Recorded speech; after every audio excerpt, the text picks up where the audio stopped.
Bolt your windows. Lock your doors.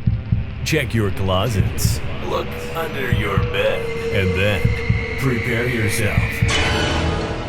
For it's another episode of Dark Knight of the Podcast.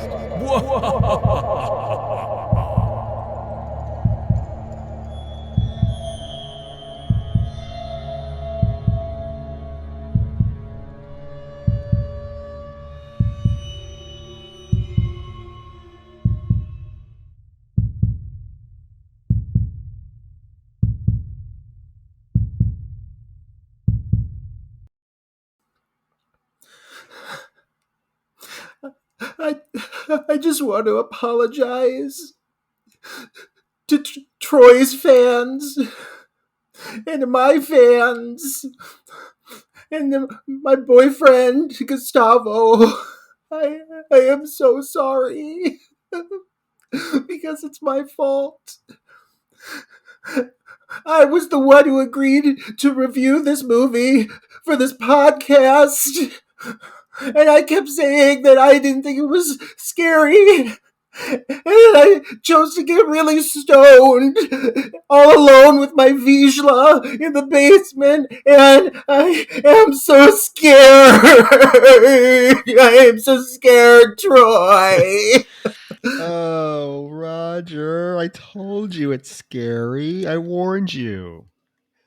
Listen, there are moments of this film that we're going to discuss that I stand by as not being my favorite film of all time. But then there are other moments that I gotta say, in the right scenario, with the right lighting, or lack thereof, in the right basement, this can make you feel like you are about to be watched and stalked and killed by some malevolent presence in the darkness. Like, it does have that effect of like kind of pulling you right into it, because it feels so just gritty and cheap, and like it was really just a bunch of people throwing this together. It feels that way, and it should, because of the context and because of how they approached it. Yes, I'm so glad that we are discussing this film finally. I know, we've mentioned this film in the past, and I know that you say that you aren't the biggest fan of the film, where on the flip side, I maintain still, even after watching it for this particular episode,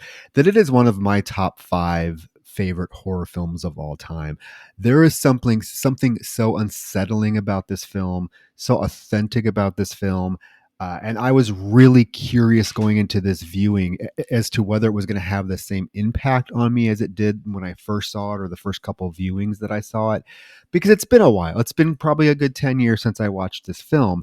And I got to tell you, I watched it last night. I shut the lights off, and I still got chills down my spine during specific scenes. I still was on the edge of my seat during those last 10 minutes of the film, even though I know it was going to happen.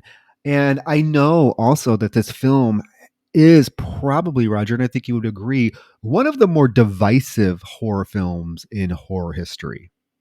You have the whole camp that love this film, that adore this film, that think that this film achieved 100% what it set out to do. And then you have the other section of horror fans, and I would say maybe a lot of younger viewers fall into this camp, where they find it stupid, annoying, boring, nothing happens, yada yada yada.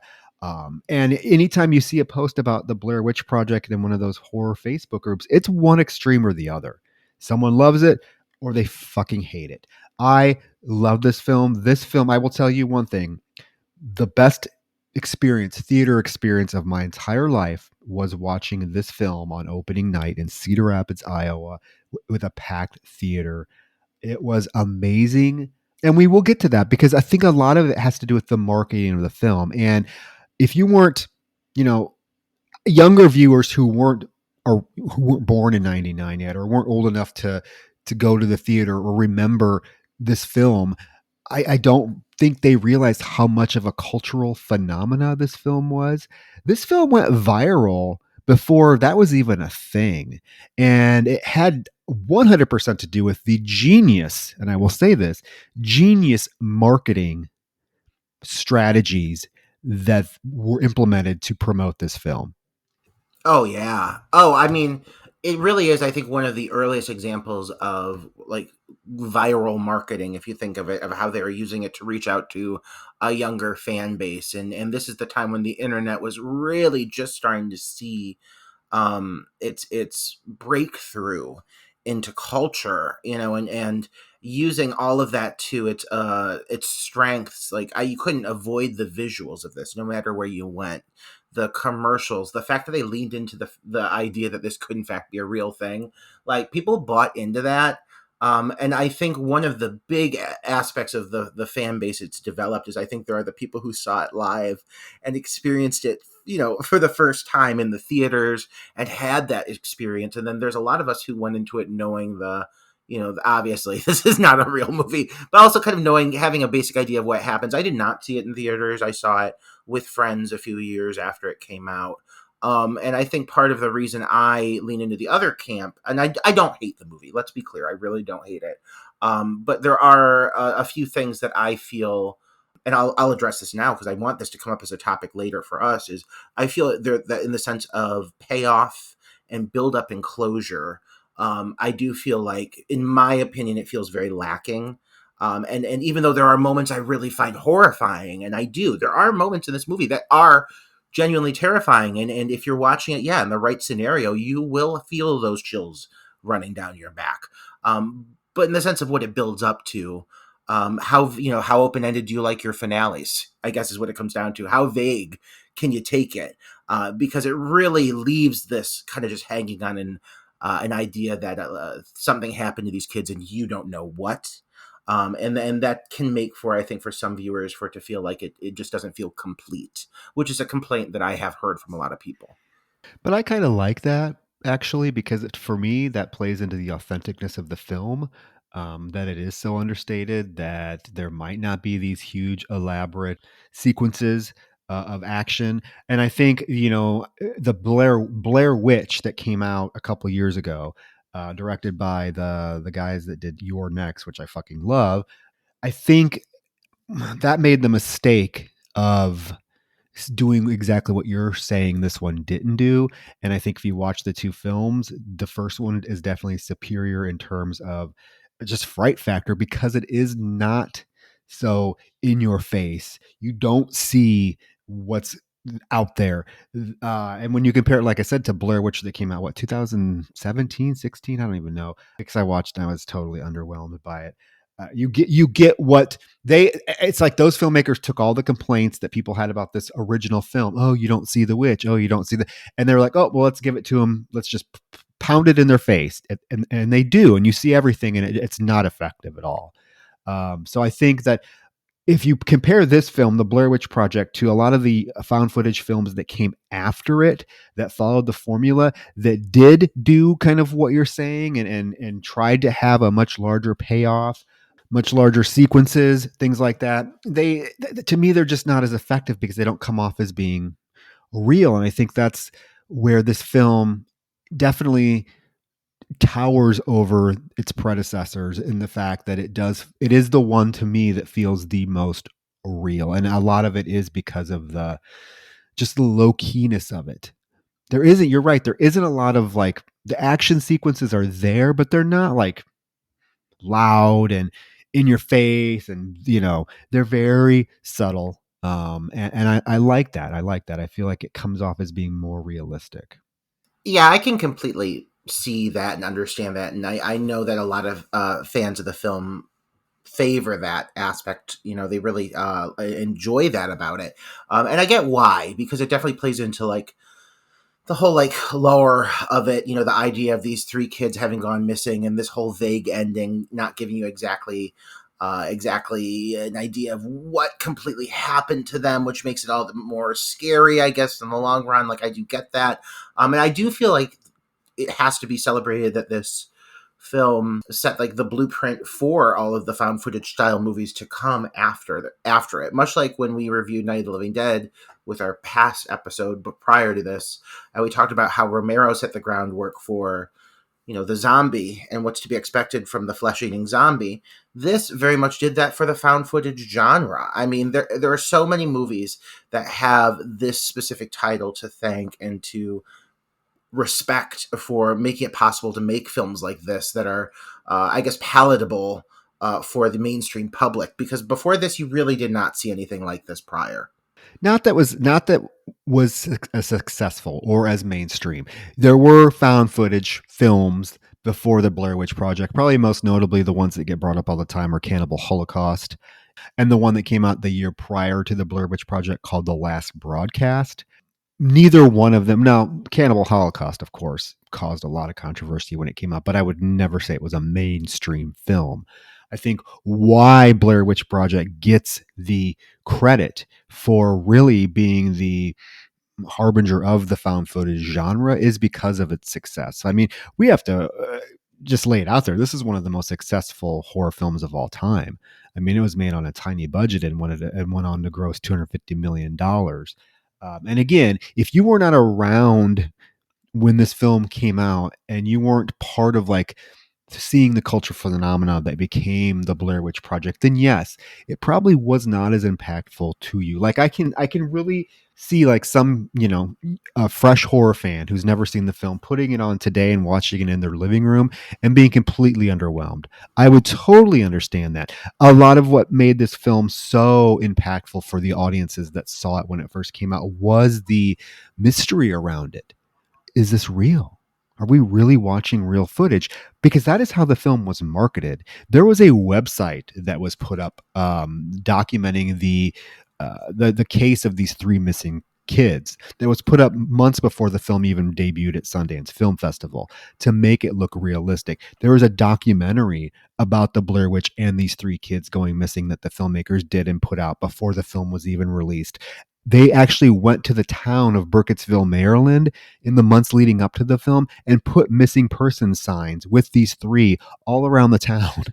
So it was really presented as being this is real. What you were seeing is real. From the very bare bones opening credits, which there are really no opening credits at all, to the ending, there's nothing like fanciful about the film. It really does look like, hey, you're watching real footage. And I guess that's what found footage is. But I think this is, again, another reason why this film is so successful at what it does, because some of these found footage films that came out after Blair Witch really kind of messed with the idea that we are really watching, true raw found footage. They have edits, they added music, their score. So it just kind of takes away from the true feeling, where this feels gritty, it feels real.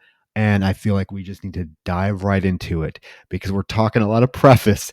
And I think that we need to dive in and talk about this because I'm excited. Of course, listeners, we are talking about the highly influential, highly successful, love it or hate it, you can't deny that, 1999's The Blair Witch Project. Yes, we are. We're chatting about what would be considered a modern day classic, I suppose. I guess we could still say modern day. It's within our lifetime, but definitely one of the most groundbreaking classics of our lifetimes and of the modern horror era. How exciting! We're covering some classics lately.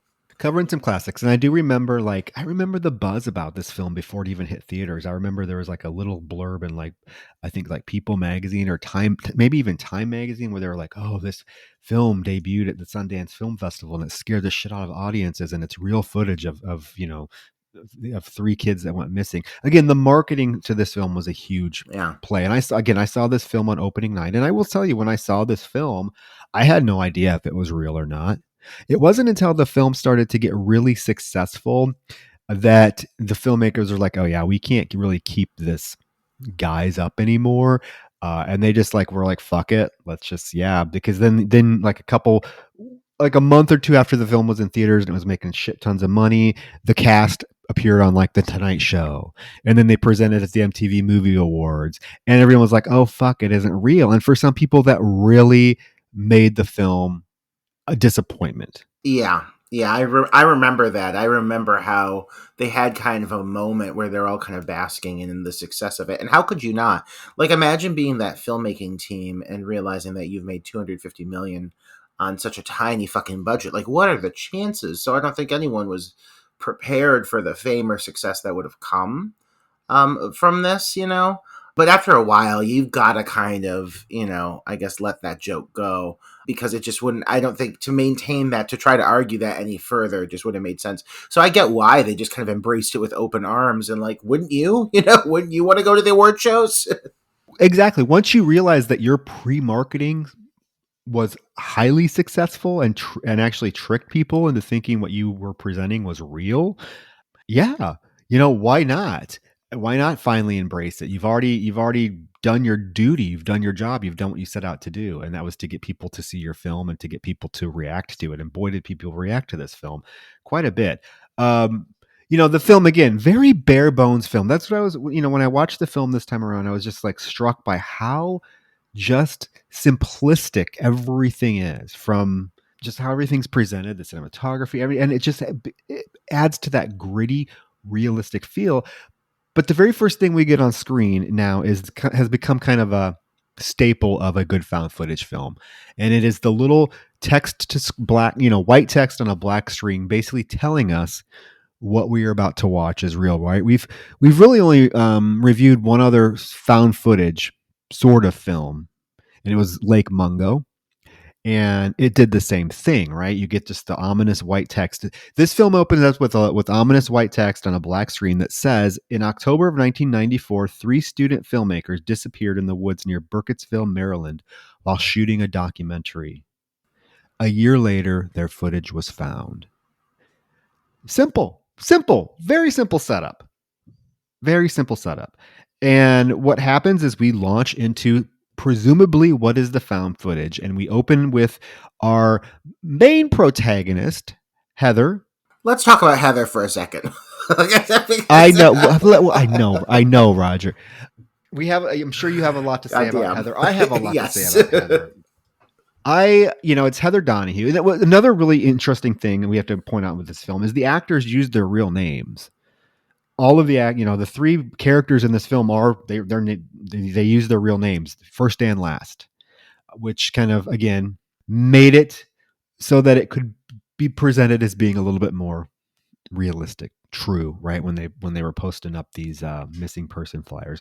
But yeah, Heather is introducing her home to the viewers and saying that she's excited to go explore the legend of the Blair Witch, and she even has some books that she's taking, including one of them that has a article in it about a horrific event that happened in the woods of Burkittsville at Coffin Rock. Yeah, the whole setup here, I gotta say, regardless of my thoughts of Heather, because we'll delve into those in a moment, I really appreciate that they jump right fucking in to what's going on, what to expect, and we're up and moving. Like, you get a little bit of introduction with her character. Real quick, you're introduced to the guys as well. Mike and Mr. Punctuality himself, Josh. But like, it is like you're introduced to them as they all kind of interact with each other and get connected to do this project that they're going to work on together, and they handle it really well. Like, it is paced so quickly. It's amazing to me that as fast as the first chunk of this movie moves, the second half really kind of takes its time, like day after day, night after night, just going by through all this woods footage. The first chunk of this movie moves very quickly. I appreciate that there's no like long drawn out character development, character interactions. It gets right to the point, and yeah, you're introduced to our 3 characters. Heather's the one that's kind of in charge, correct? It's her film. She brought on Josh, and then Josh brought Mike on, which is, as a second cameraman. Heather and Mike have never met each other. They go to pick Mike up, and there's just a lot of banter back and forth.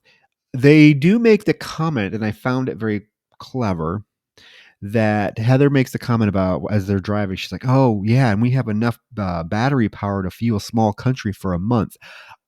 Bingo. I thought that was very smart, because what is one criticism found footage films get all the time, especially ones that take place over a extended period of time? It's like, yeah, how do they keep recording? So they throwing that little just quick little dialogue in there to, oh yeah, so she already mentioned that they have a lot of battery power. They do that a lot in this film, and I think it's very clever.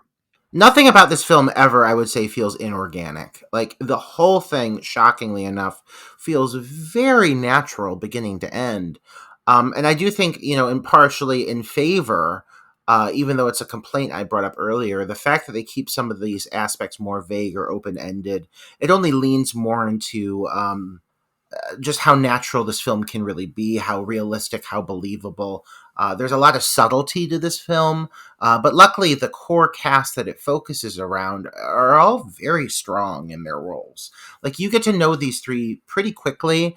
They are the focus for the majority of the film. They are all you are seeing and hearing, and they really carry this movie. They anchor it, and it's quite impressive what they do with, I'm assuming, a very limited actual script. I'm assuming this had to be mostly improv because it does feel so natural.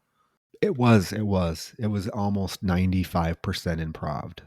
The actors were basically just given cues every day as to where they were supposed to go, where they were supposed to end up. A lot of the stuff that they encounter, they had no idea they were going to encounter it, so the reactions are realistic. But yes, this film was very heavily improv. And again, I'm glad you mentioned it. Kudos to this cast for being able to carry this film and improv it so fucking naturally. Yes, you might find Heather unbearable. You might not like the characters, but I think that the acting is stellar, particularly when you think about they are improving this. They're coming off the cuff of with some of this reactionary stuff, and I think it's really good. And I even like. I think Heather Donahue's performance in this is very, very good, and it, we've mentioned this before with other films and other performances in horror films, and it's just like it's the nature of the horror film. But I know that I know she got nominated for a Razzie Award, or I think she won the Razzie Award for Worst Actress for this. And I mean, I'm like, come on, come on. Oh yeah, she's so good in this. She carries the film, and it's really a shame that she never went on to really do much more. And I know she blames this film for that, unfortunately. I mean, I think the whole cast, the three of them, do a great job. They're believable. You believe their interactions, even when they are going at each other's throat. It seems very, very, like I said, natural, realistic. She makes me think of like Leah Michelle in Glee, kind of like she makes me think of that kind of just like dominant, like I'm a woman in a man's world, but I'm going to call the shots. And it does make her, honestly, it makes her somewhat grating at certain points, but I think she needs to be. And I think you're right. I think, like, kudos to her for playing an annoying character so fucking well. She really does annoy the fuck out of you, but like she has to hit those beats in order for the story to progress the way it does, because she's so pig-headed and so stubborn that they end up getting themselves lost, or so it seems. We don't know exactly with everything with the map and so forth, but it does seem like she is a major playing factor for some of the things that go wrong here, because she's stubborn. So she has to have those traits. I think she plays them very well. I think her performance is fantastic, and it's extremely natural. Isn't it refreshing to see a female like in charge, particularly in a filmmaking world, because generally filmmaking has been very male dominated. So kind of the role reversal of Heather being the one that this is her project. She is telling these guys exactly how it's going to go because it's her ass on the line. I think it's kind of refreshing.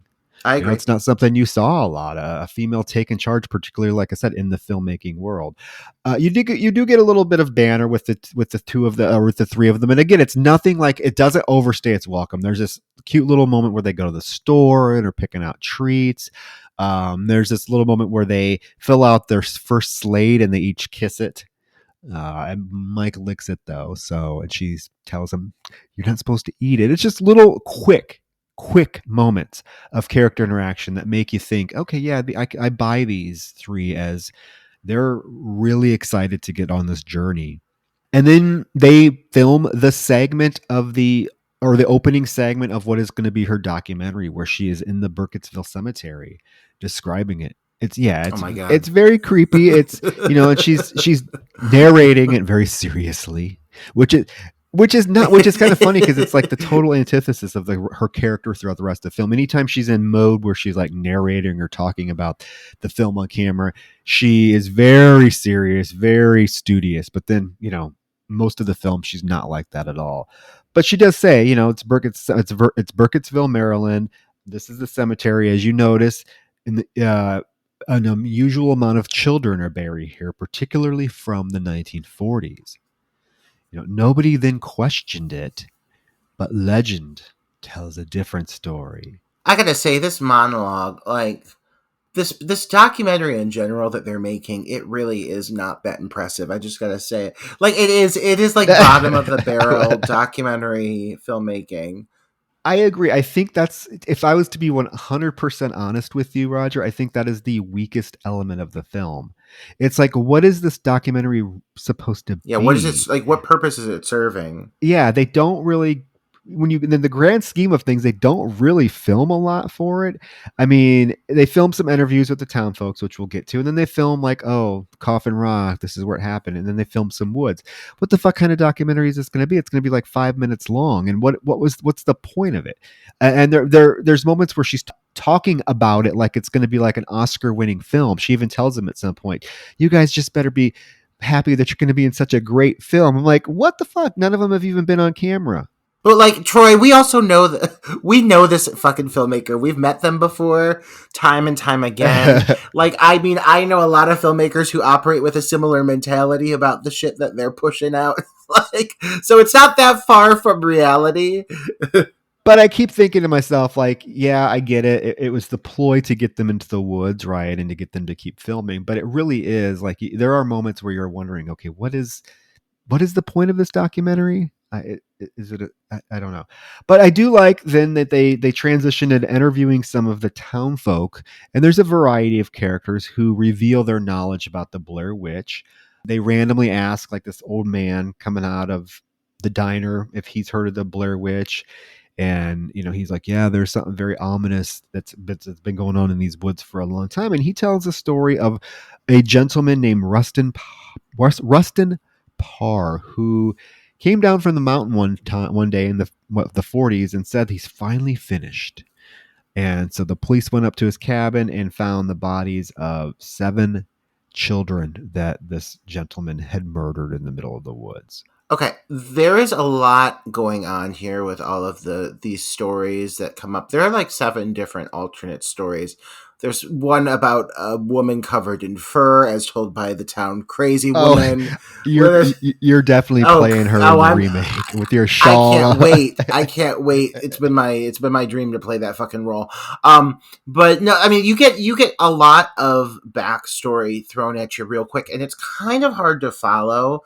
I kind of appreciate it though, because it seems like it feels like an urban legend. Like urban legends, they grow, they develop, and they all like everyone has their own interpretation of what happened and how it played out and what the story is. And, I don't know if we're supposed to know exactly what the truth is behind the story of the Blair Witch. We just know that there's something from which all of this like lore springs from. But what would you say to you, in your opinion, what would you say is the core backstory behind the Blair Witch? Like, can you give me your interpretation of it so I know for sure that I'm on the same page?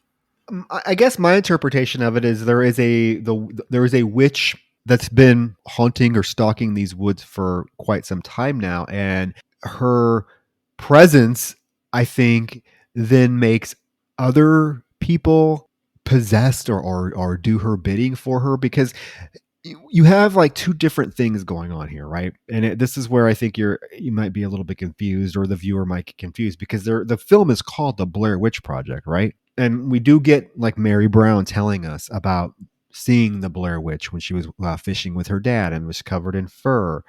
But then there's also this Rustin Parr story, right? And we get a lot of elaboration on that. And one of the younger kids comes back and tells the story about the reason why Rustin Parr took the kids in the basement. He took him down in his basement 2 at a time, right? And he would make one stand in the corner while he killed the other one because he didn't want the eyes on him.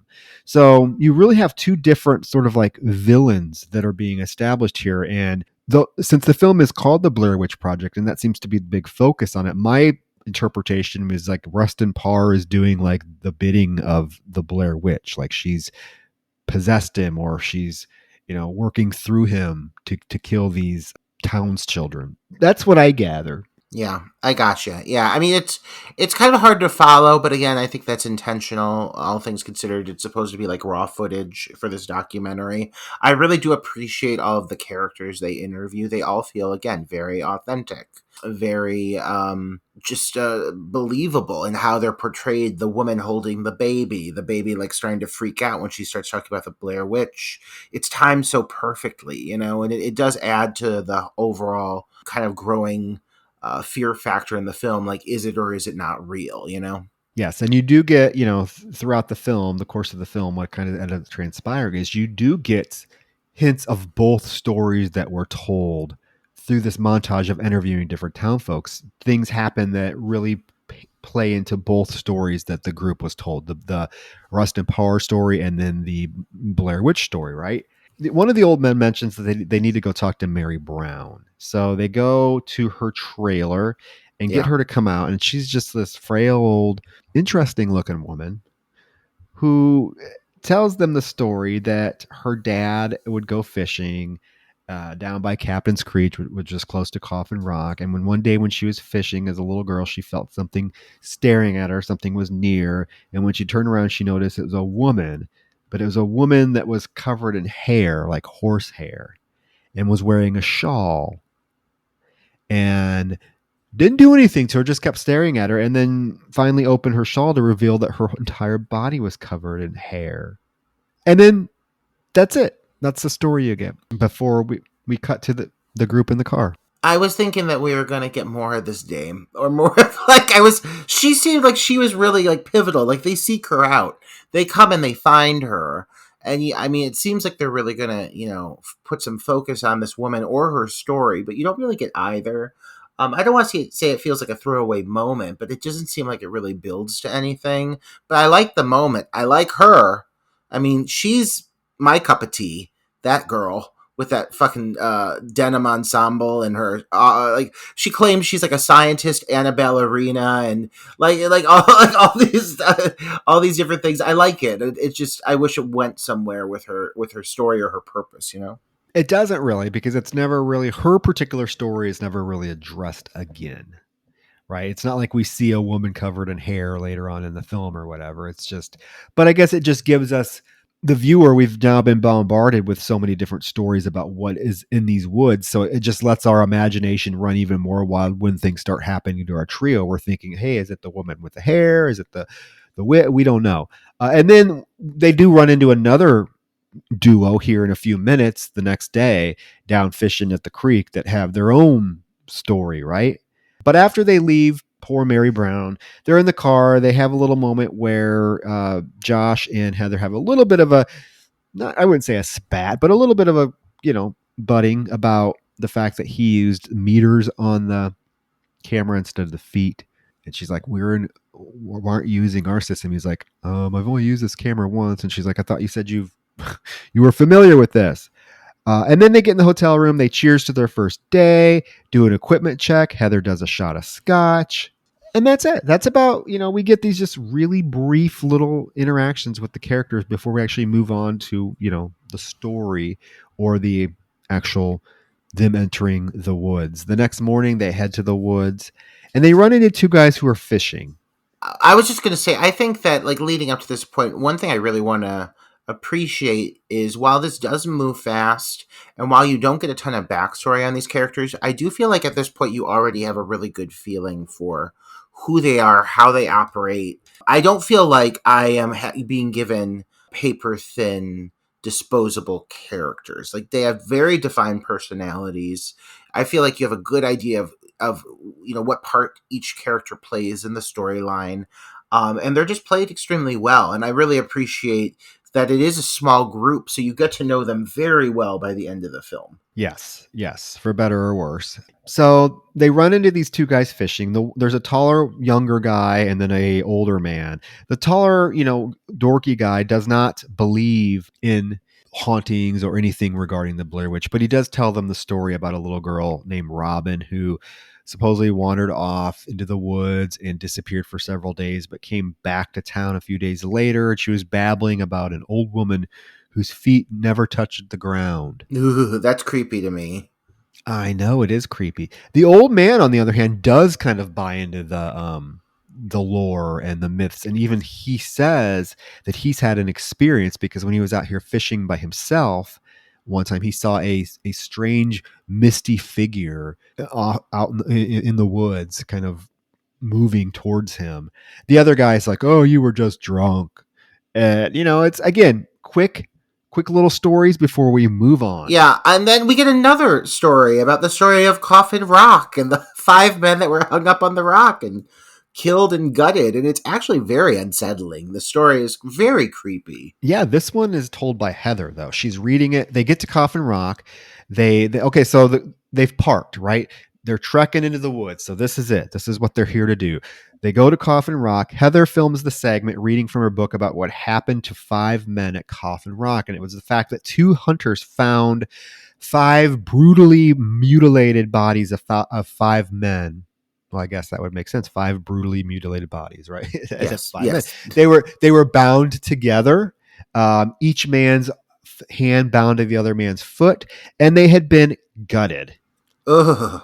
And they were like posed ritualistically as well. So that leaves a lot to your imagination. Like, what the fuck? What would this even look like? Right. So the 2 fishermen or the 2 hunters run to get the police or to get help, but when they come back, the bodies were gone and they were never located.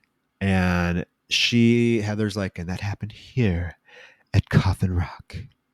No, so I guess I'm just thrown by the fact that this area seems to have so much like supernatural haunted lore. Like, I mean, why would anyone even? A, first of all, why would anyone go there? B, if this much shit had happened around here, I don't think it would just be like rumor has it. I think people would be like, this is a fact. All of this shit has happened around here. There are bodies being found ritualistically tied to each other.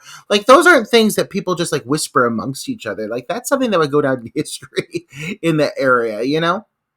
You would think, and yeah, there is a lot of different elements of supernatural stuff happening here. And what I think what viewers need to realize is, yes, the film is called the Blair Witch Project, but there is a lot of other things going on here that are hinted at. And it kind of reminds me, I'm wondering if this town or all this supernatural stuff was based off of that. Have you ever heard it? You lived in Ohio. So have you ever heard of Helltown, Ohio? Oh, I've been Okay, to so it's the same sort of Yeah. scenario where like there's different stories and all these different supernatural elements that are supposed to have happened in this area. I'm wondering if like the filmmakers kind of took some inspiration from that and used it for this film because yes, Blair Witch, there's a witch, but there's all kinds of other things that are going on in this film, and even the ending. While the ending definitely makes sense in the grand scheme of some of the stories that the group was told, it's one of those things where it's open. There's a lot going on here. They continue kind of hiking. It starts to rain, so they set up the tent for the night. And in the tent, they have some lighthearted banter about farting. And why Heather's like, how come it's not okay for me to have a cigarette in the tent, but he can fart in the tent? Again, just little things, little interactions with the characters that come off as so charming and so realistic. And it's quick. I mean, we're talking this is like a 10-second interaction because then they wake up the next morning and Joshua says that he heard some noises last night, including cackling. And Heather's like, are you sure? And he's like, yes, it was definitely cackling. And Mike does make a little comment. He's like, I would have shit myself if I would have heard cackling. But it's our first like indication. Okay, so is Josh just saying he heard something to kind of scare the people, or did he really hear something? I mean, I think one thing about this that is intriguing is pretty much right away they start noticing things that are a little bit off. And like, I mean, obviously at first they blow it off a little bit, like this scenario. But I mean, look at what happens after this night after night. It really does prove to be cackling. I think that already this early on, they are already like in the presence of whatever this force is, which does make it very creepy. Yeah, the film wastes no time. Once these characters in the woods, I feel like the film wastes no time having unsettling things start to happen to the group, and it just gets more severe as time goes on. Yes, there's a lot of time spent in the film of the characters arguing with each other, which I hear all the time is like one of the biggest gripes that this film gets, is the characters arguing constantly, and it makes you really not like them. And we kind of get that right now after this tense scene. They do get into their first little spat about Heather getting them lost. Josh and Mike are immediately very concerned about whether Heather really knows where she's going or not, because in their mind, what they're following is not a trail at all. She keeps insisting, though, that she does know where they're going, that she told them that there was going to be off trail hiking, and that they just need to keep continuing because she knows exactly where she's going. And she even has the map that becomes a prominent part of the film. This map that she keeps with her in the back pocket. They get a little bit calm. Josh asks her at this point if she believes in the Blair Witch, and she kind of looks around the woods and she's like, I don't know. We get another little funny moment with Mike's chest hair. I remember seeing this in the theater, and this was a moment that the audience got a kick out of and laughed, with Mike's chest hair, where they're like, oh, look, it's Bolivia. Oh, look, I see Finland or whatever. Sporadic chest hair. All these little vignette moments that we're getting do a really good job of establishing kind of a camaraderie between the characters, because they do, for the most part, they get along. But also it does show little highlights of them starting to get on each other's nerves, like right off the bat. I wouldn't say these three get along especially well. They're obviously working on a project together, but it's not like they're the best of buds. At least the guys to Heather, I'll say that. She definitely irritates them to a certain extent. But it's never played to the point where you're just like, oh my God, I can't stand these people together. Like, all of their anxieties and their stresses and their issues with one another feel very reasonable. And when you're put into a position like they're in, it makes sense why they're kind of going for each other's throats, because they're becoming progressively more and more stressed, as you'll find out as this progresses. Yeah, and I also like the fact that yes, they are getting on each other's nerves. They're getting, there are some pretty explosive arguments coming up here in the film, and I think that it just plays into like the desperation that the characters have at certain points when they realize what the hell's going on. And I know it could be annoying. It can be grating hearing them scream at each other, but I feel like that is part of reality. Like, put yourself in the shoes of one of these characters in the same situation. What would you be doing? Yeah, absolutely. Yeah, it's one of those things. There is a funny little moment where Heather's pissing and Josh is filming. He's like, "Is that the Blair Witch over there?" As they continue, they get into another very big spat about being lost. Particularly Mike is getting really agitated because they're walking. They're not coming upon what she says they're going to come upon. And he is like, you have gotten us lost. And she's like, I know exactly where we're at. Mike is probably the most agitated character in the entire film. Josh gets there, but at least he tries to be rational with Heather at points. Like, he even says, "Hey, let me take a look at the map and let us try to figure out where we're at." She's like, we're right here. I know where we're supposed to go." And Mike is like, have no fucking clue what you're doing, do you? And she's like, "Well, you agreed to this project." He's like, "I agreed to a scouted out project." It is the first moment where we are like, okay, yeah, these characters are definitely getting on each other's nerves. And it's the first moment that we really see like that Heather is super, super, super defensive, and she will not back down. She will not admit any wrongdoing or any inkling that she could be wrong and they could be really lost. And it is to the downplay of the characters, because it's because of her insistence that they go particular directions, or that they do this, they do that they, I think, kind of end up meeting the fate that they do, unfortunately. Do you think that she does actually know where they're going based off that map? Or do you think that she's just bullshitting? And then when that's discovered, that obviously what happens with the map, what's revealed, that she just kind of runs with it. I personally feel like pretty much right away she had those fuckers lost. And that she's just bullshitting her way through it, yes, right? Yeah. I agree. I don't think that she really knew where they were going. I think she probably had a ballpark idea. Like any of us could look at a map and be like, okay, we need to go this direction. But in terms of like realizing that you're in this vast forest, endless forest and there's no trails. I really don't think she knew where she was going. And I think that the fact that she keeps telling them that she does know where they're going and she 100% they're going to be there in 2 hours or whatever it is.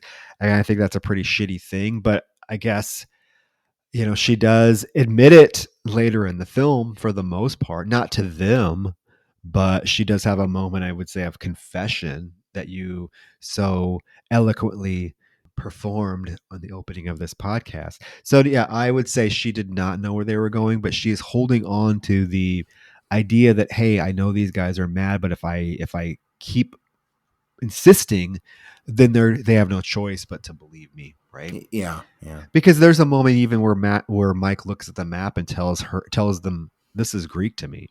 And she seems so precious. Yep, I know. See, I'm the only one that knows how to read this map. There is a moment then where he also asks her, "Why do you have to film everything?"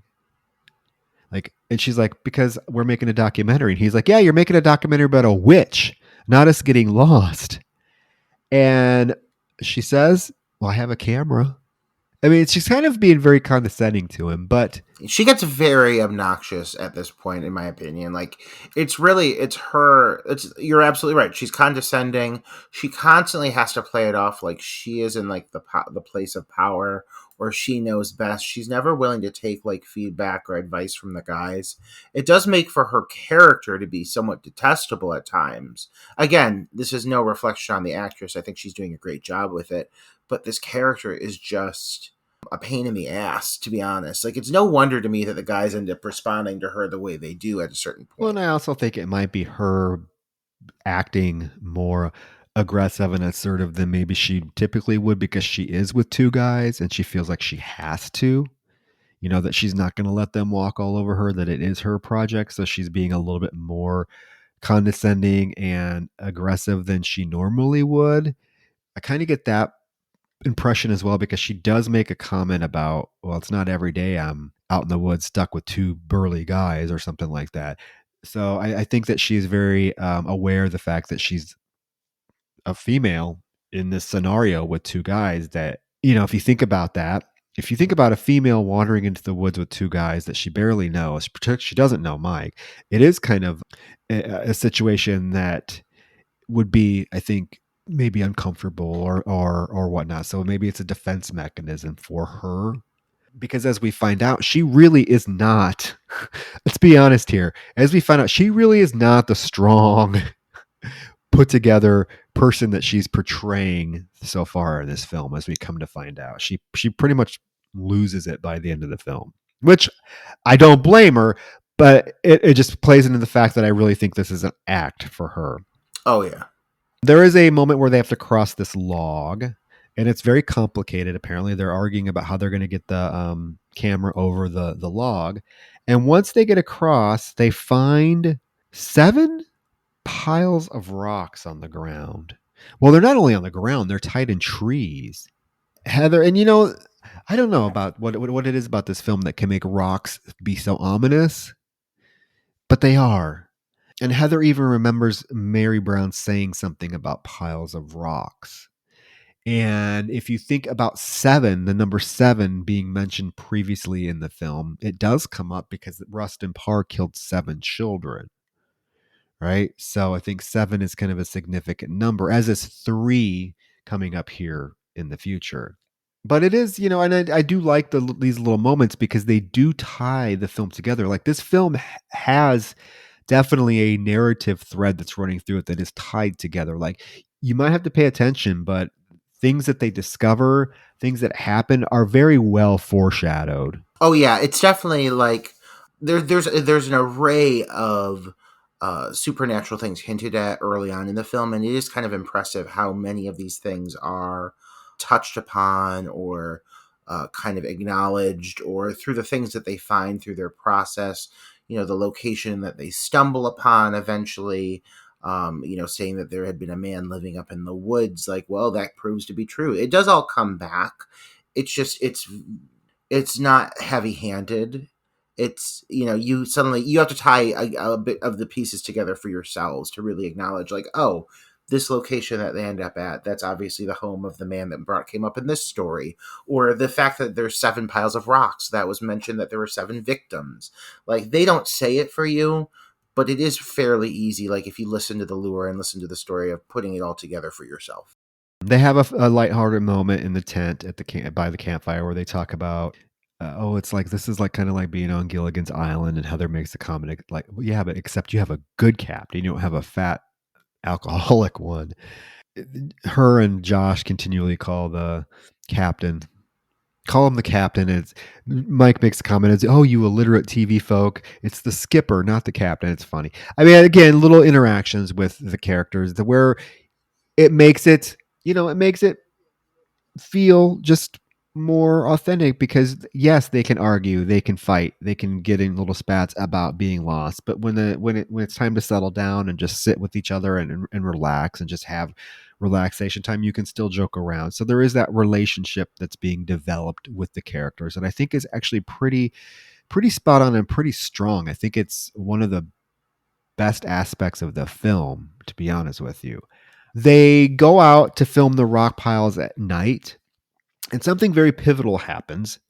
And it's the fact that Josh actually accidentally knocks one of the piles over.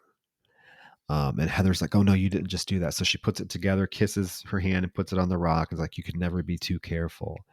And as they go back to the tent, it's the first night that we really start to have major shit happen because the group is woken up to very loud noises, and it is an array of noises. It sounds first like a bunch of rocks being banged together loudly, and then like tree branches cracking and breaking. It's very creepy. It is very creepy because I mean, put yourself in the scenario. You're in the middle of the woods and you're hearing this. Like, what are you thinking? And it's all around them. It goes on for quite a long time. They're screaming. Who's out there? Is anybody out there? Nothing's responding. Mike does not want to get out of the tent. Heather's like, why won't you get out of the tent? Because you're fucking scared. It goes on for a little bit and it is unsettling. And I think the biggest thing about this film is that it's all about what you don't see. The sound effects in this film, the sound is what is to me the most terrifying aspect of the film. We never see anything really. It's all about the sound. And I'm already kind of a pussy. Like if I'd be in the middle of the woods at night, I would be freaked out. And then to hear this shit would totally just, don't even know what I would do, because it just leaves so much to your imagination, wondering what is causing that noise. There's like all of this like echo to it as well, because it's happening in this massive like forest. So like you're hearing it like in the distance, and it's so creepy because you're not completely sure what you, the audience, are hearing. They obviously don't know exactly what it is, but you're really kind of at times struggling to identify what it is. Which makes it all the more terrifying. Like, let's be honest, it really just makes it that much scarier. And this becomes a running kind of, I say trope, but I don't say it in a bad way. This, like, every night this does happen. It happens to a more and more severe degree. So you do start to dread the nighttime alongside them. At this point, this film becomes very repetitious. It falls into a pattern. And I'm not saying that's a terrible thing at all, because it really sets the audience. I think it actually is very effective because it puts the audience on high alert, because we know something's going to happen. And what happens is it's very much rinse repeat after this. They hear something at night. They walk, they argue about the map. They camp. Something even worse happens the next. So it gets progressively worse. So I think that was very smart because, again, the audience is like, okay, fuck, what's going to happen now tonight? It has to top what happened the night before. So I think that was kind of smart, but it is very much now a pattern. We get the same thing over and over again. Them walking, camping, something happening, walking, camping, something happening. The next morning it's pouring out. Heather asks as they're walking what they think the sound was that night. And Josh very blatantly says he thinks it's somebody fucking with her head. And she is like, well, how? Because nobody knows we're out here. He's like, that doesn't fucking matter. Have you ever seen Deliverance? It could be just some rednecks that are fucking with us. Which then throws that whole other idea Roger, into place, because and I was going to discuss this at the end of the film, but might as well bring it up here too and have you think about it, because I have very much read some theories about this film that it was Joshua and Mike that were responsible for what happens in the film. They kind of concocted it to scare Heather, or B, that it was just some random like town folks that knew they were doing this. I don't know. Lots of theories, and because there's not a lot of like solid, I guess, evidence presented, I think that's what makes the film even more interesting, is because you can, I guess, logically have a theory that, hey, oh, this was just Josh and Mike fucking with her, or hey, it was just some of the town folks that saw them going up into the woods.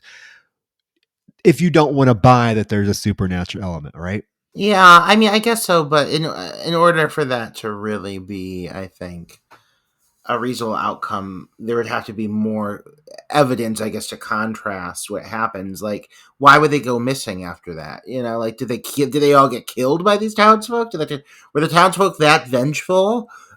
Was it Mary? Was it Mary with her ballet and coming? I don't know. It could be, but I'm assuming maybe some of our listeners have heard those theories as well. So, or maybe even have them themselves. So, I just wanted to throw that out there that I have seen them. So they keep walking, and the guys are questioning Heather about where they're going, and she says they just have to keep going east, and they're going to run into the car. They're 2 hours from the car. Josh wants to do another map check, and they tell her to give them the map so they can do it. And this is again, Mike is fucking losing it at this point because he's frustrated that they have walked all day. Heather keeps telling them, we're almost to the car, we're almost to the car. And then she mentions, we have to camp. And Mike is screaming, fuck, fuck, fuck. She's like, I'm sorry, but we're close to the car, but it's going to get dark soon, so we have no chance. We have no choice. So they have to camp again. As they do, they are woken up again by those sounds all around them. They get out and record. And again, you can hear these, it's like loud crackling and then rocks banging together, and then what kind of sounds like footsteps. And Mike is like, what time is it? Please tell me it's almost morning. Please tell me it's almost morning. And she looks at her watch, and it's only 3 a.m. And he's like, fuck, fuck, fuck. Maybe it's deer. And she's like, no, no, no. I don't think it's deer.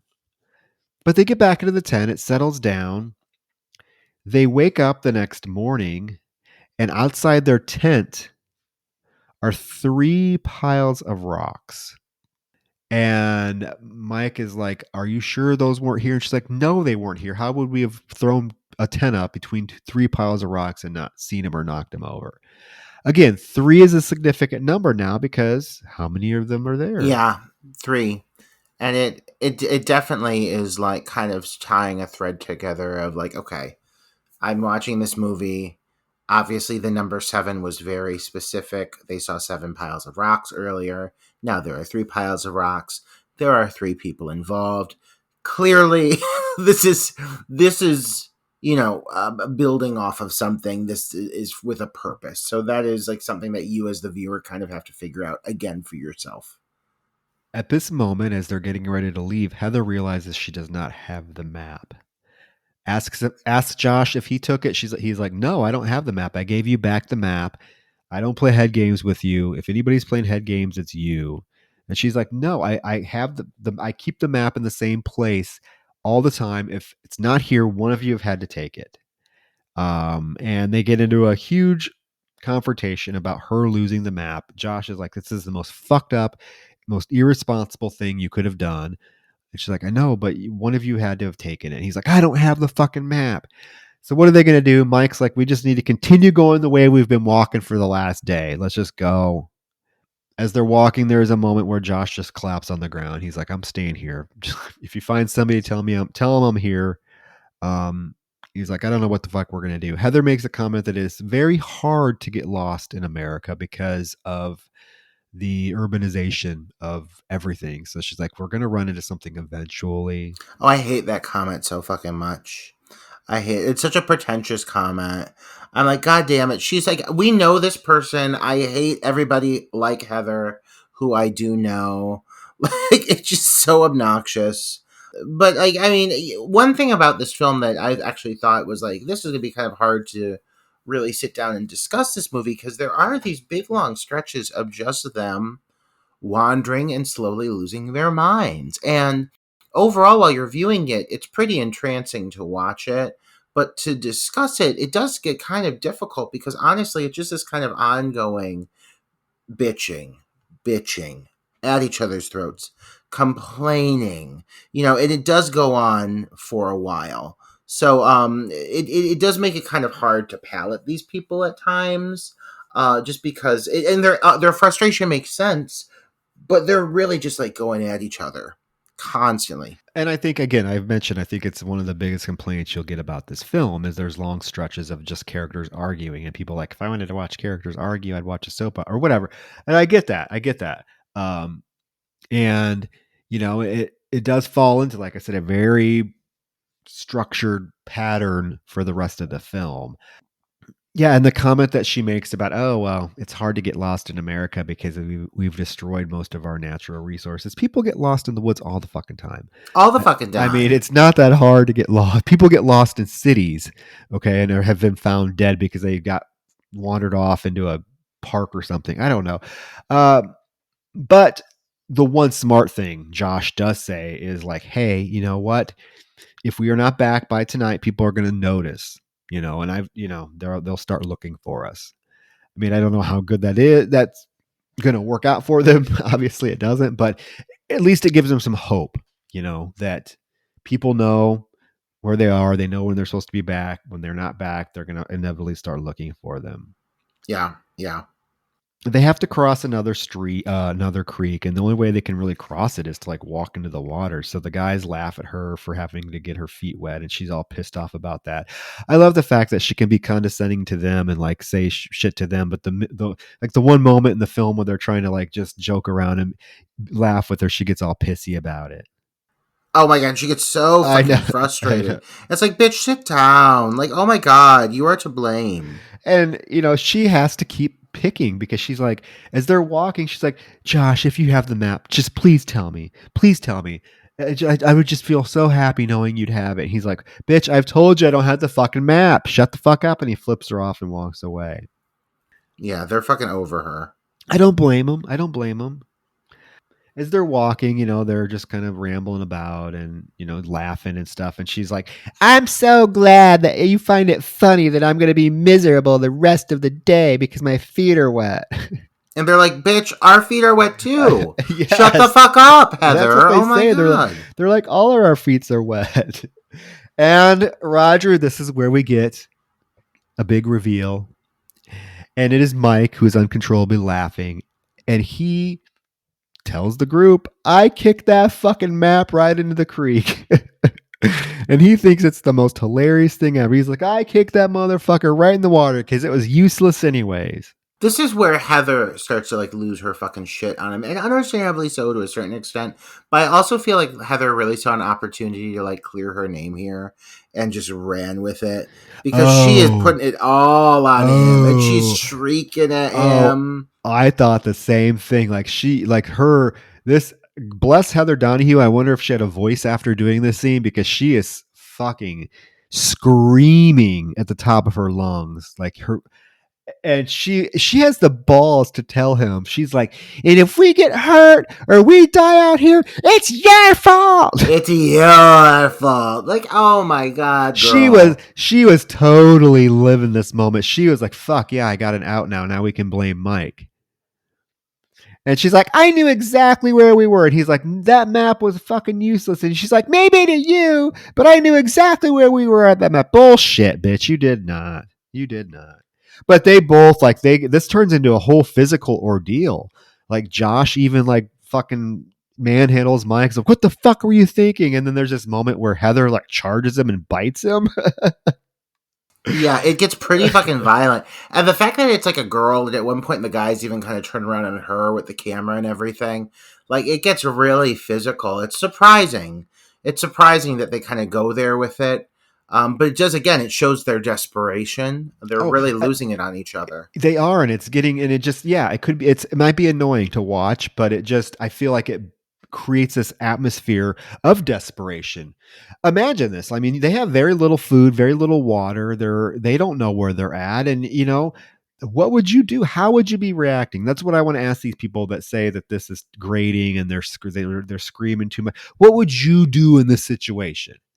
You've been in the woods now for what, 4 days, same clothes, no bath, very little food that we've seen, very little water, walking all fucking day. It's been raining. What would you do? You'd be agitated. You'd be desperate. Like you'd want to get the fuck out of there. And if you're with people, particularly people you don't know that well, I'm sorry, you're going to be extremely agitated, extremely testy. And so I buy this completely, completely. Yeah, me too. Me too. It really even though it is some of the more, I don't want to say obnoxious, but I'm going to say it, obnoxious moments in the film.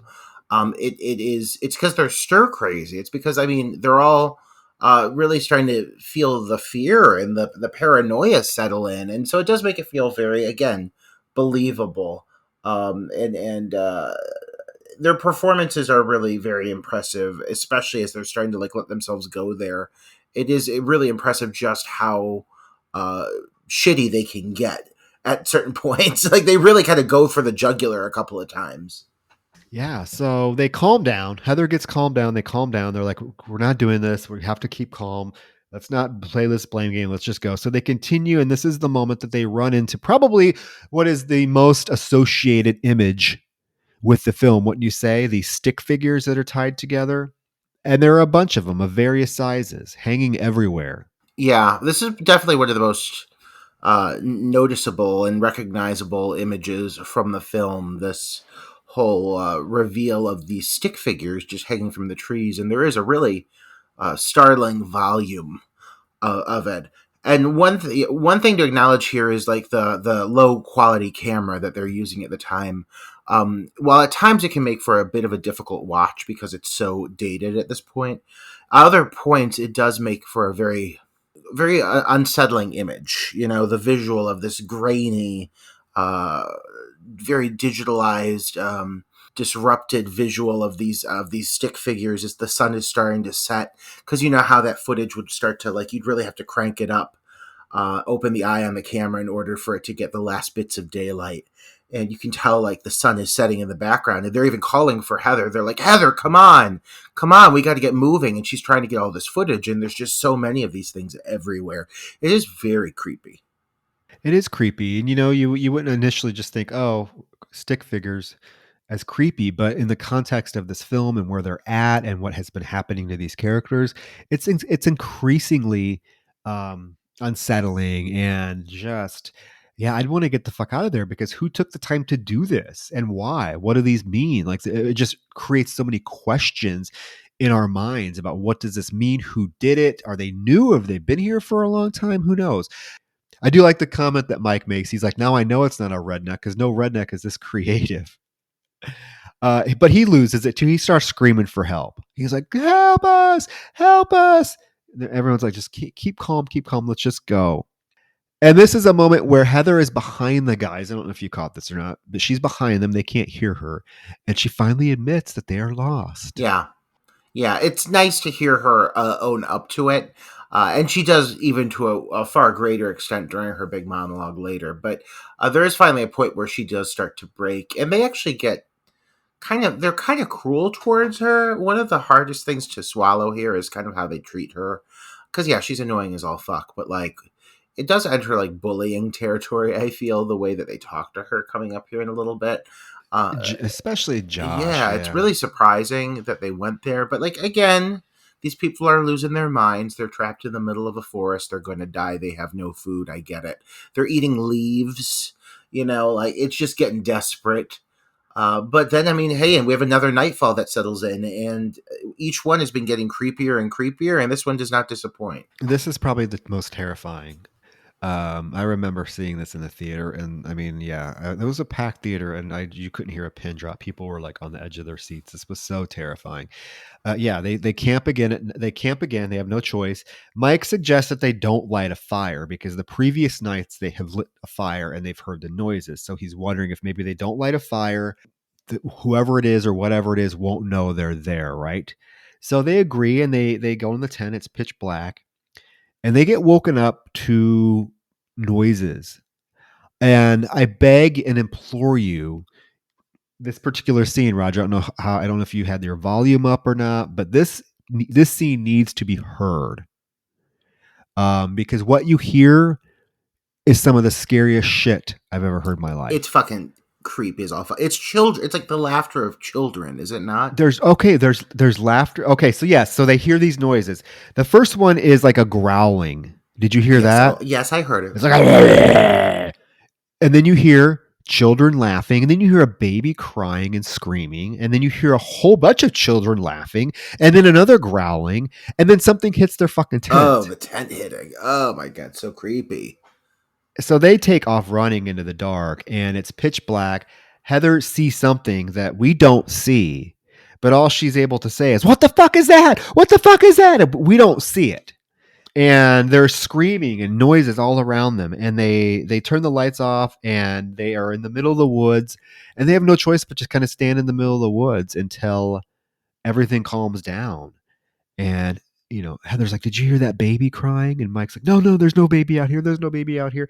It's just crazy, crazy.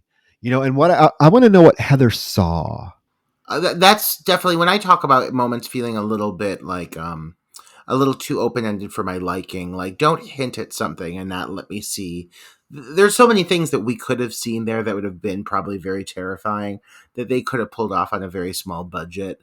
But I get it. I get why they didn't. But I want to know what it was. I want to know what she saw. Interestingly enough, I did read that it was one of the crew members. He was out in the middle of the woods there. It was like their cinema first director or something.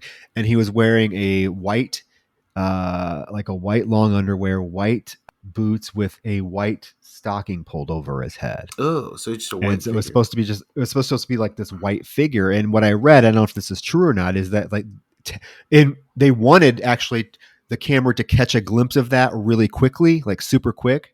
But the cameramen did not pan over fast enough, so they didn't get it.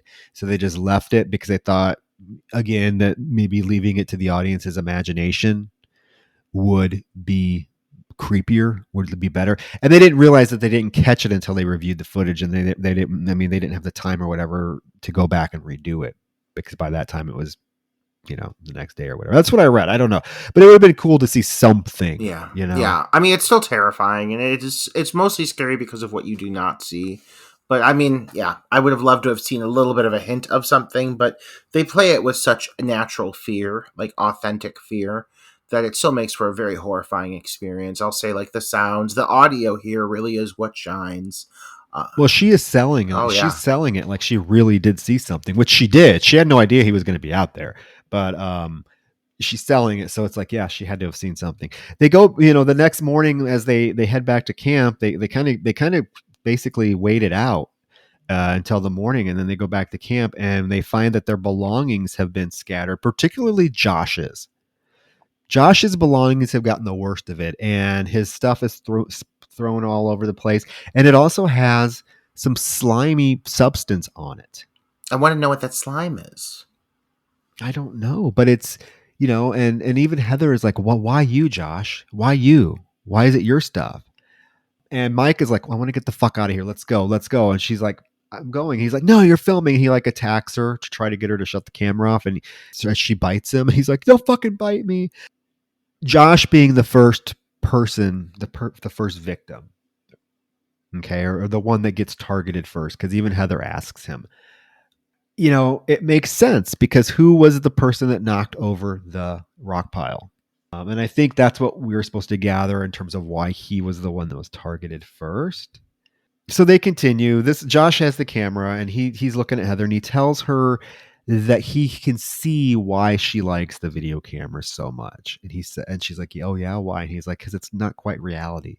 It comes off as a filtered reality. And then there's this brief moment that I actually really like this moment, even though Heather is a fucking bitch in this moment. Joshua's having a breakdown. Like he's literally off screen in the background crying. And Mike, who has been so like aggressive towards Heather for most of the film now, is really being like trying to reason with her. And he's like, let's just give him 5 minutes. She doesn't want to. She's like, no, we need to go. And he's like, Heather, please. He just needs 5 minutes. Can't we just give him that? In the meantime, Josh is like, do we have any cigarettes? But I mean, I think it's a moment of like humanity with Mike pleading, let's give this guy some time. He's not being aggressive towards her. He's just trying to like get her to understand. And she's being very, very like, fuck this, let's go. One thing I like is that not one of the characters is ever completely like the good guy. Like they all have moments where they go a little too far, where they snap on somebody, where they break. I mean, there's points where Mike is the one being a complete fucking asshole, and now Josh is the one who's really starting to lose it. And I get her angle. She's trying to like push through because they're so desperate, but yeah, I mean, it's kind of weird to see that there's not really an antagonist here. It just kind of that hat gets worn by different characters depending at where they're at in the overall breakdown of the stress that they're experiencing, you know? Well, when they finally continue, they come across what is the same log that they crossed earlier in the film, and they realize that they have just been going in a giant circle. And of course, they all fucking lose it. Heather loses it. Mike loses it. Josh loses it. Do you think this is fantastical? That they've like been kind of like almost caught up in like kind of a like a supernatural kind of like loop, or do you think that this is just them being foolish? I And don't know. I think that's one of the biggest questions of the film. I do think is like, is the Blair Witch responsible for them not being able to get out of the woods? Like, is it a supernatural element that they just kept walking and just walked in a giant circle, or were they truly just so fucking directionally challenged that they could not realize what way they were going? I tend to believe, based on everything that's happened to them in the film so far, that there is a supernatural element of them not being able to get out. yeah, I definitely feel that's implied. Because they keep saying like we have only been heading south, we've only been heading south this whole time. There's obviously I think something at play, and that becomes more and more evident as the next series of events kind of transpire overnight. I definitely think that they're kind of caught up in something fantastical. Yeah, so they get into some more arguing about what direction to go. This is when Josh films Heather and he's like, I want to make movies, Heather. Isn't that what we're here to do? Make movies? And she's like, fuck you. This whole scene I think is really like kind of harsh. I think that this scene is very much like you see what she breaks. You see there's a point where Heather I think is just like done, and he continues to keep pushing and prodding her. Well, she tells him to please stop several times. And even Mike is like, can we not do this? And Josh is like, here's your motivation. You're lost in the woods. A witch is chasing you. And Mike's like, please stop. And Josh is like, no, she's still making movies. That's my point. And she does finally says, it's all I got. Please stop. Please stop. It's all I have at this point. And then he's like, he can't just leave it at that. He's like, you going to write us a happy ending, Heather? But after this, there is a pleasant moment when they're in the tent. She's stitching her pants up. Josh is fucked up about having to sleep in the same spot that they slept in the previous nights, but he also apologizes to her. He tells her he's sorry. She's like, it's fine, it's fine. And then they talk about like what food they would eat if they, could get out of the woods. And they talk about mashed potatoes, and Josh is like, all I want is my mom's mashed potatoes and a piece of ass. I like that we have this one last moment of kind of levity before shit truly hits the fan, because so quickly after this, we realize that things become very bleak very fast. Yeah, well, the next morning they wake up, and guess what? Josh is gone. All of his belongings are still there. He's not. And they scream and holler for him. There's no answer. They're at a loss to what to do. And they're like, well, we have to keep going. We can't stay here all night. Well, he'll either come back or we'll run into him eventually. And Mike's like, which one was worse, the Wicked Witch of the East or the Wicked Witch of the West? Heather's like, the Wicked Witch of the West was the bad one. And Mike's like, well, okay, let's go east. So they head up. And, they set up camp. No Josh, but they and it's kind of interesting that, Mike and Heather have really been the ones that have been probably in the most conflict throughout the film. And now they're left together. They don't have any choice but to be together. So they set up camp and they talk about like what What's your favorite thing to do on a Sunday? And she's like, well, it used to be going hiking, but not anymore. That night, they wake up to hear Josh screaming for help. This is really kind of bone chilling. I'll say that. Like his screams in the distance.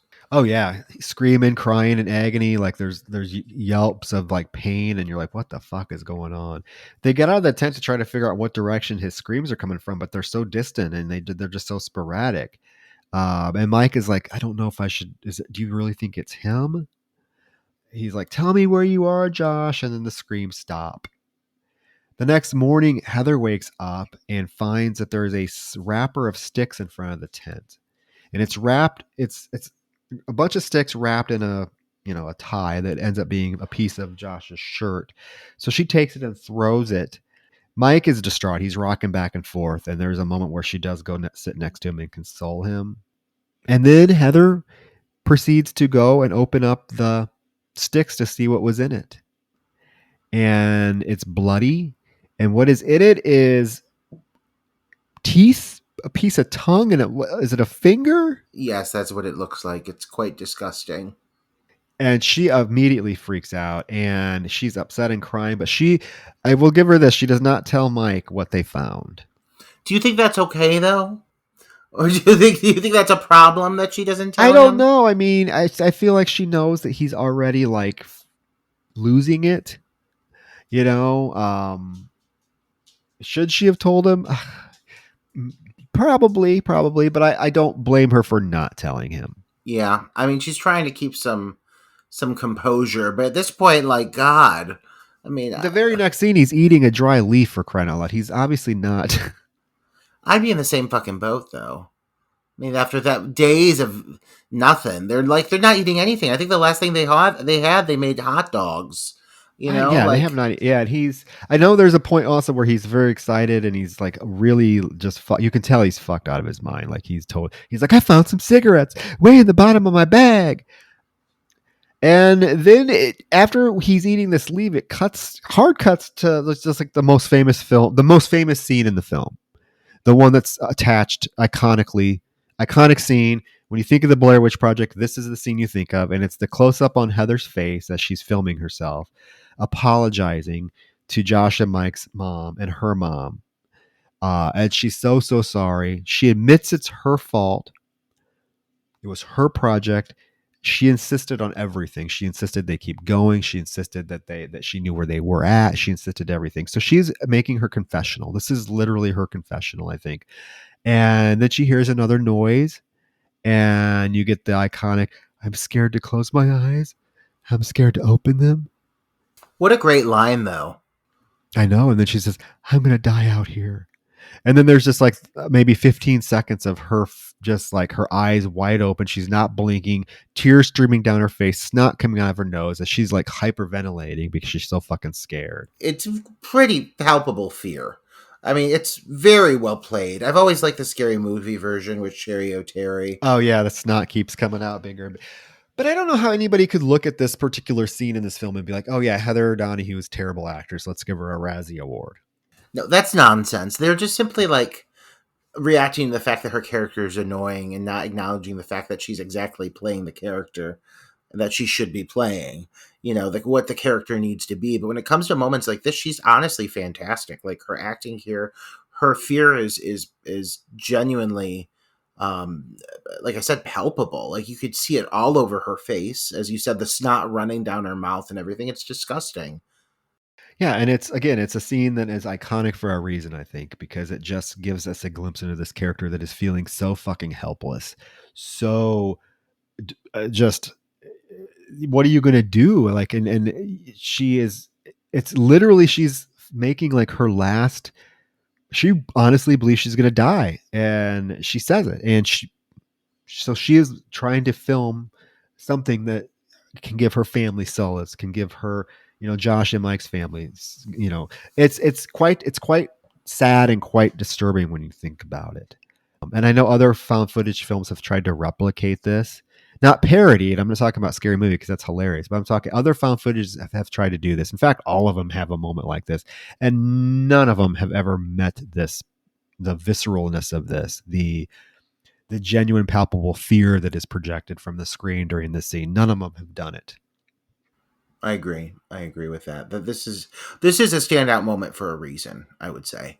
Well, and this takes us to the final minutes of the film, which to me, Roger, are the most terrifying I've ever seen in a movie theater. I remember this experience in watching these last few minutes of the film, and just the audience. It was such an electric experience. Everyone, I think, in the audience was feeling the exact same thing. It was just so. Ugh. Because they wake up again the final night, they hear Josh screaming and pleading for help. So they grab the camera and they go to run in the direction that they hear him, and they find this house, which has to be the most ominous house. And first of all, fuck this house. Fuck this house. I'm not going in this house if this was me. They're in the middle of the fucking woods. This is not good. This is not good. This house is just. I mean, this house is overgrown with trees and branches. One door is just filled with like logs, which basically says to me, "Keep the fuck out of this house." Yet they proceed to climb in through like a window, and I'm like, "This is the worst fucking idea possible. Why ever would you go into And this then they go place?" into it, and the interior isn't even any much better. It's dilapidated, and it's very disturbing because throughout this moment that they're in this house, you do hear Josh's voice calling for help, and at one moment, it's coming from upstairs. So they run upstairs, and they're running. So all we see is the camera like catching glimpses of like what's on the walls, and there is like symbols, like demonic looking symbols on the walls. There are child's handprints. It's the handprints Ugh. that get me. It is the oh yeah. And so they run upstairs, and Josh isn't up there, and Mike is like frantic. He wants to find Josh. Then he hears Josh's voice again, but this time it's coming from downstairs. So Mike just bolts down and leaves Heather there upstairs crying, screaming her fucking head off. Mike runs downstairs, and as he gets downstairs, the minute he gets in the basement, he gets hit, and his camera falls to the ground. And all we hear now is Heather screaming. It's so disturbing, her scream where she's Mike, Mike, ah, Mike. And as she's kind of going downstairs, she gets to the basement and rounds the corner and sees Mike standing in the corner of this basement room. Something hits her. Camera falls to the ground, flickers for a moment, and then we get the fade out. It's obviously mirroring the idea that was suggested in the story earlier that they would take the kids down two by twos. One of them would stand in the corner while the other one was killed, so they didn't have to have their eyes on him while he was killing them. It's obviously alluding to that.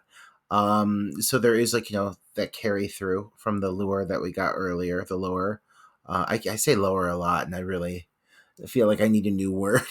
but but but I mean, you really do have to kind of like seek out the points in the story that tie in and kind of keep things coherent, because that is the ending. Like it ends on that note. It's finished, and the camera drops. You get some jarbled static. You don't see anything, and then it cuts to black. And so the payoff is that if you listen to the story and you followed through with everything, you understand that they're now in the exact same situation in the same fucking basement as where all those 7 children were killed.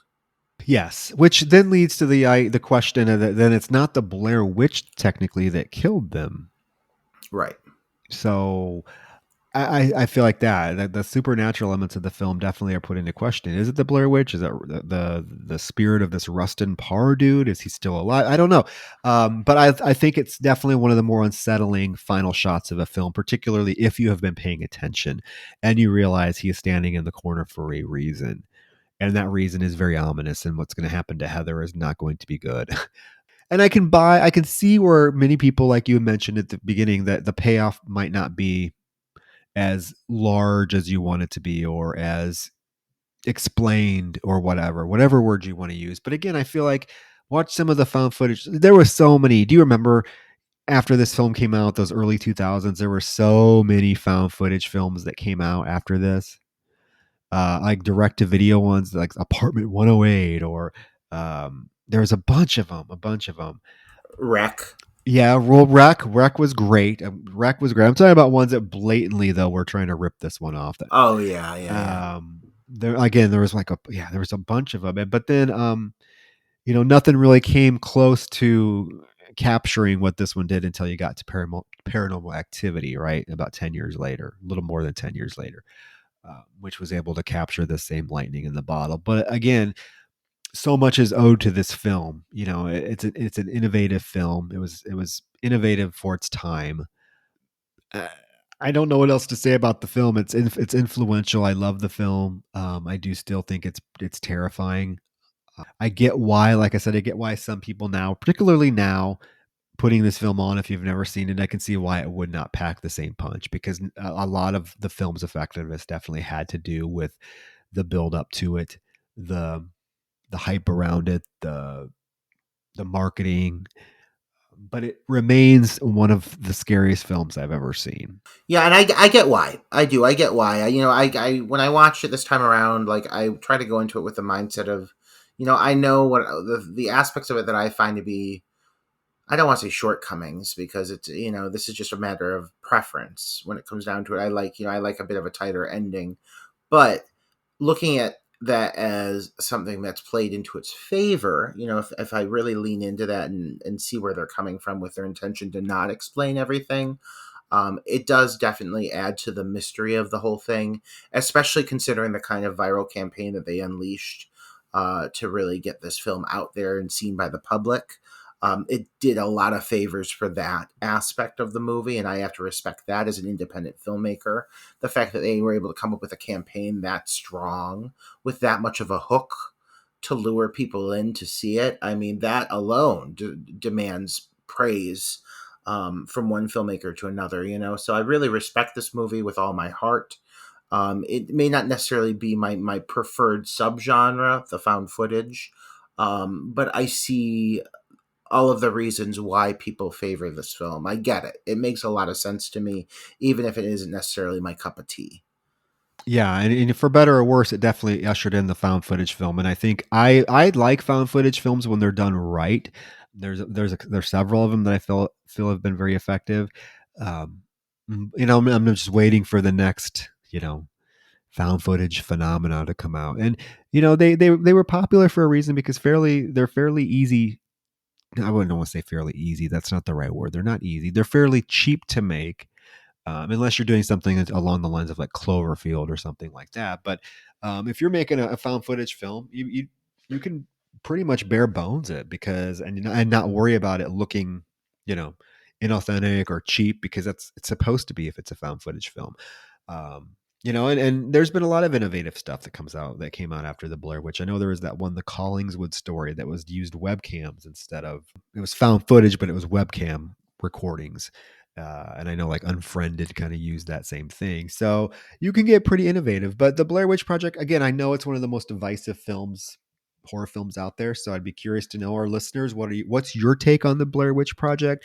And when did you see it? Because I guarantee you, I would bet that most people that say they don't like this film saw it years after it came out.